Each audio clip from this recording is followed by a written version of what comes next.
প্রিয় ভিউয়ার্স, আজ আমি ঘুরতে ঘুরতে চলে এসেছি আমের রাজ্যে সাতক্ষীরা জেলায়। তো প্রিয় দর্শক, এই মুহূর্তে আপনারা স্ক্রিনে যে আম গাছে আমগুলো দেখছেন, এটা হলো গোপালভোগ আম।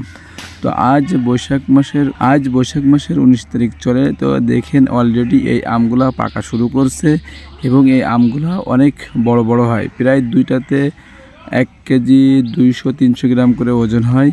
তো প্রিয় দর্শক, এই আমগুলো খেতে অনেক সুস্বাদু। আমি আজকে খেয়ে দেখছি, খুবই মিষ্টি। কিন্তু কিছু কিছু আম আবার খেয়ে দেখলাম যে হালকা টক মিষ্টি, যেগুলো একটু কম পাকছে। তো বরাবরই সাতক্ষীরা জেলার আমগুলো অনেক ভালো হয়। বেশিরভাগই সাতক্ষীরা জেলার যে আমটি ফেমাস সেটা হলো হিমসাগর আমটা পর্যাপ্ত পরিমাণে সাতক্ষীরা জেলায় হয় এবং এটা খেতে অনেক মিষ্টি এবং সুস্বাদু। তো তার পাশাপাশি প্রথম যে আমটি পাওয়া যায় তার মধ্যে একটা হলো অন্যতম নাম হলো গোপালভোগ। এই আমটা আসলে খুবই খেতে মজা। যারা এখনও উপভোগ করেননি তারা অবশ্যই সাতক্ষীরা জেলায় চলে আসবেন আপনারা এই আমগুলো দেখার জন্য বা কেনার জন্য।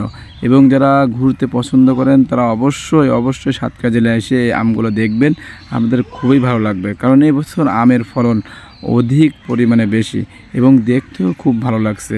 তো প্রিয় দর্শক, আপনারা যারা সাতক্ষীরা জেলার আম খেয়েছেন অবশ্যই আমাদের ভিডিওর কমেন্টে আপনারা জানিয়ে দেবেন যে এই ডিস্ট্রিক্টের আমগুলো কেমন এবং খেতে সুস্বাদু কি টক, এটা আমাদের কমেন্টে অবশ্যই বিস্তারিত জানাবেন। আমরা পরের ভিডিও